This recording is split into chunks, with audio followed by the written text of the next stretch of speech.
حضور نے فرمایا یہ 7 گناہ جو آدمی کو برباد کر دینے والے ہیں ان سے بچا کرو. قیل یا رسول اللہ وما ہن، حضور کی خدمت میں عرض کیا گیا کہ یا رسول اللہ وہ 7 بڑے گناہ جو ہیں وہ کیا ہیں؟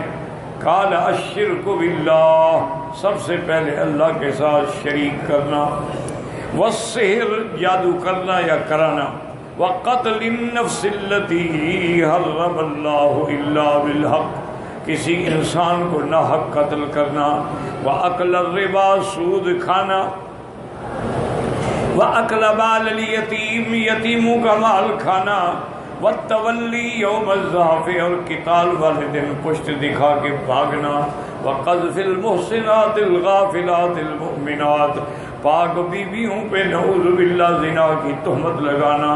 یہ 7 ایسے گناہ ہیں، یہ بڑے گناہ ہیں کہ ان سے آدمی کی یعنی برباد ہو جاتا ہے دنیا میں بھی اور آخرت میں بھی. تو ان 7 کبائر سے ہر لحاظ سے بچا کریں. اس لیے قرآن نے والذین اجتنبوا الکبائر والفواحش الا اللمم، جو آدمی کبائر سے بچ جائے، فواحش سے بچ جائے، چھوٹے گناہ ہو جائیں تو اللہ معاف فرما دیتے ہیں. اس لیے بعض علماء فرماتے ہیں کہ اگر وہ کبائر سے نہیں بچتا ہے تو پھر اس کے چھوٹے گناہوں کی معافی بھی نہیں ہوگی. اور ایک مسئلہ یہ بھی یاد رکھیں کہ چھوٹا گناہ، کوئی گناہ چھوٹا نہیں ہوتا، گناہ گناہ ہوتا ہے، آگ آگ ہوتی ہے. اسی لیے حضور صلی اللہ علیہ وسلم نے فرمایا تھا کہ یا عائشہ ایاکی ومحقرات الذنوب، خبردار گناہوں کو چھوٹا نہ سمجھنا، ہمیشہ آگ چھوٹی لکڑیوں سے جلائی جاتی ہے، یہی چھوٹے چھوٹے جو ہے یہی تو بڑے بن جاتے ہیں. اس لیے محاورات عرب کے اندر علماء کہتے ہیں کہ لا صغیرۃ مع الاصرار ولا کبیرۃ مع الاستغفار، کہ اگر آدمی نے صغیرہ گناہ کیا لیکن پھر کیا تو وہی کبیرہ بن جاتا ہے. مثلا پہلی دفعہ داڑھی منڈائی ہے تو صغیرہ ہے، لیکن دوبارہ آج سے 12 پھر وہی کبیرہ ہو جائے گا. اور کبیرہ گناہ جو ہے وہ معاف نہیں ہوتا ماں سوا توبہ سے. اور توبہ کا معنی بھی یہ نہیں ہے کہ بس کہہ دیں یا اللہ میری توبہ، یا اللہ میری، یہ توبہ نہیں ہوتی. توبہ کے شرائط ہیں، جیسے کہ نماز کے لیے وضو کی شرط ہے، وضو کے فرائض ہیں، شرائط ہیں. یہ نہیں کہ جیسے مرضی ہے منہ پہ چھٹے مار لو نماز شروع کر دو. اسی طرح توبہ کے بھی شرائط ہیں. سب سے پہلی شرط یہ ہے الاقلاع عن الذنب، کہ وہ گناہ چھوڑ دے. اور دوسری شرط اس میں یہ ہے کہ الندم علی ذالک، اس گناہ پہ اس کو ندامت ہو، شرمندگی ہو کہ ہائے میں کیا کر بیٹھا. اور تیسری شرط اس کی یہ ہے کہ العزم علی اللہ یعود، پکا ارادہ یا اللہ میں پھر یہ گناہ نہیں کروں گا. یہ ہے توبہ. توبہ صرف کہنے کا نام نہیں ہوتا ہے کہ آدمی زبان سے کہتا رہے توبہ یا اللہ، جیسے ہمارے عام رواج ہو گیا اللہ میری بڑے گناہ سے توبہ، چھوٹے گناہوں سے توبہ، لاکھ لاکھ توبہ. اور سگریٹ جیب میں پڑی ہوئی ہے، حرام کا مال جیب میں پڑا ہوا ہے، توبہ میری توبہ. یہ توبہ نہیں ہے، نعوذ باللہ. یہ تو اللہ کے ساتھ استہزاء ہے. یہ ڈر ہے کہ اسی کی بنا پہ اللہ ہمیں نہ پکڑ لے کہ توبہ سے بھی مذاق بنا رہے. تو لہٰذا یہ 7 گناہ جو ہیں ان سے ہر حال میں بچنے کی کوشش کریں.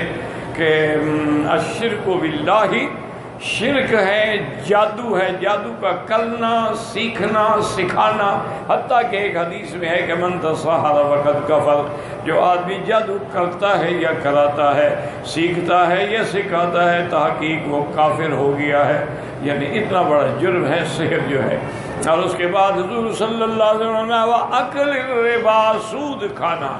سود کھانا جو ہے بعض علماء نے لکھا ہے کہ اس کا ادنا گناہ، ادنا قسم جو ہے وہ ماں کے ساتھ 70 بار زنا کرنے کے برابر. اس کو کہتے ہیں سود کا عذاب. تو اس لیے آکل الربا جو ہے نا، اللہ تبارک و تعالیٰ معاف فرمائے. تو اللہ فرماتے ہیں فَأْذَنُوا بِحَرْبٍ مِّنَ اللَّهِ وَرَسُولِهِ، ربا کھاتے ہو تو میرے ساتھ جنگ کے لیے تیار ہو. اس لیے ایک بات ہمیشہ یاد رکھیں کہ ربا انفرادی ہو، اجتماعی ہو، یا بین الاقوامی ہو، یا بین الملکی ہو، جب تک ربا رہے گا وہ ملک کبھی بھی ترقی نہیں کر سکتے. وہ سود کا چکر ہی دشمن نے ایسا بنایا کہ آدمی نکل ہی نہیں سکتا۔ جن ملکوں نے سود سے جان چھڑوا لی نا جی، وہ اپنے پاؤں پہ کھڑے ہو۔ تو یہ سب سے بڑا عذاب یہ ہے، اللہ اس سے آدمی کو نجات عطا فرمائے۔ اور اسی طرح حضور پاک نے فرمایا کسی کو قتل کرنا ناحق، ناحق کا کیا معنی ہے؟ اگر اس نے قتل کیا پھر تو اس کے بدلے میں قتل ہوگا، وَلَكُمْ فِي الْقِصَاصِ حَيَاةٌ، لیکن تم خود نہیں کرو گے، امیر کرے گا، حاکم کرے گا۔ اور اسی طرح جیسے کسی نے نعوذ باللہ زنا کیا، وہ شادی شدہ ہے تو اس کو بھی رجم کیا جائے گا، قتل ہوگا۔ لیکن بغیر کسی گناہ کے کسی کو قتل کر لو، جیسے آج کل ہو رہا ہے، انا للہ و انا الیہ راجعون، اب تو اخبار پڑھتے ہوئے دل پہلے کانپنا شروع ہو جاتا ہے، وہاں اتنے قتل ہو گئے، وہاں اتنے قتل ہو گئے، اور بے گناہ۔ اچھا حضور نے فرمایا تھا کہ قیامت کی علامات میں ہے کہ لا یدری القاتل، کہ قاتل کو بھی پتہ نہیں ہوگا کہ میں کیوں قتل کر رہا ہوں، ولا یدری المقتول، اور قتل کرنے والے کو بھی پتہ نہیں ہوگا کہ میرا کیا گناہ ہے۔ وہ تو بس میں جا رہا ہے، ٹرین میں جا رہا ہے، اس کو کیا پتہ ہے کہ یہاں دھماکہ کر کے مار ڈالیں گے۔ انا للہ وَإِنَّا إِلَيْهِ رَاجِعُونَ۔ اللہ تمام عالم اسلام پر اپنے رحم فرمائیں۔ اصل میں ہماری گناہوں کی وجہ سے ہی اللہ کی عذاب۔ اللہ تبارک و تعالیٰ سے توبہ کریں، استغفار کریں، اللہ کی طرف رجوع کریں، اللہ کے ذکر کے ساتھ دل لگائیں گے تو انشاءاللہ پھر یہ مسائل حل ہو سکتے ہیں۔ اور اسی لیے حضور پاک نے فرمایا کہ اکل مال الیتیم، یتیموں کا مال کھا جانا یہ بھی کبائر ہے۔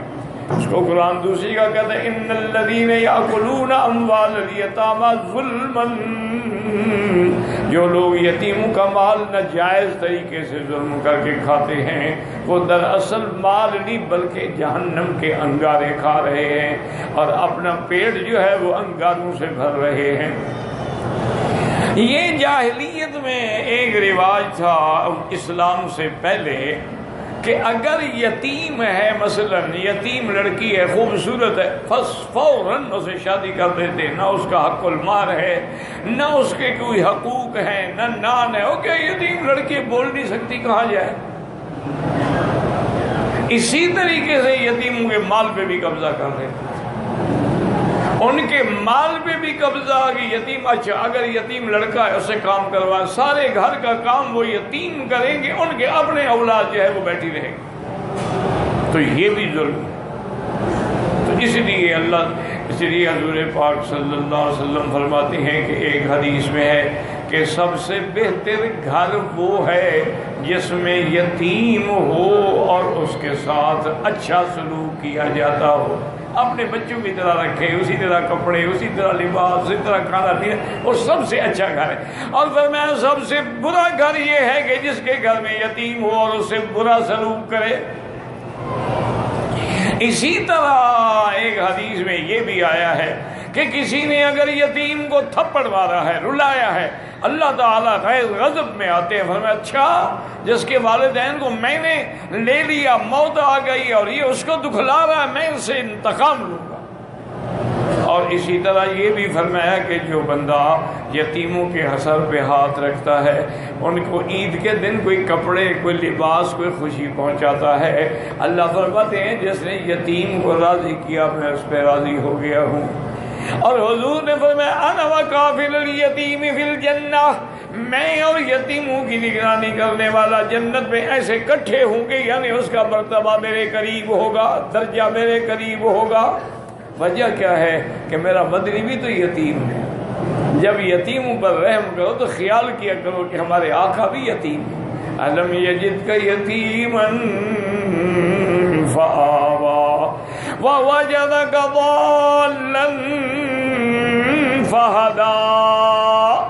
یاد رکھو یہ بھی یعنی کبائر میں سے ہے یتیموں کا مال کھانا۔ اور حضور نے فرمایا وَالتَّوَلِّي يَوْمَ الزَّحْفِ، مسلمانوں کے ساتھ جہاد میں شریک ہے اور پیٹ دے کے بھاگے تو یہ بھی گناہ کبیرہ ہے، کیونکہ اس کے بھاگنے سے مجاہدین کے دل ٹوٹ جاتے ہیں اور کبھی کبھی شکست کا باعث ہو جاتا ہے۔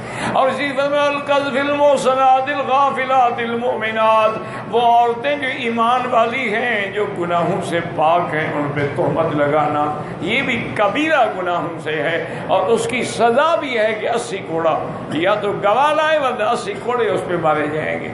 تو اس لیے حضور پاک صلی اللہ علیہ وسلم نے فرمایا ہے کہ تولی یوم الزحف جو ہے یہ بھی کبائر میں ہے، اور یہ صحیح حدیث ہے جس کو امام بخاری اور امام مسلم نے اپنی روایت حدیثوں میں جمع فرمایا ہے۔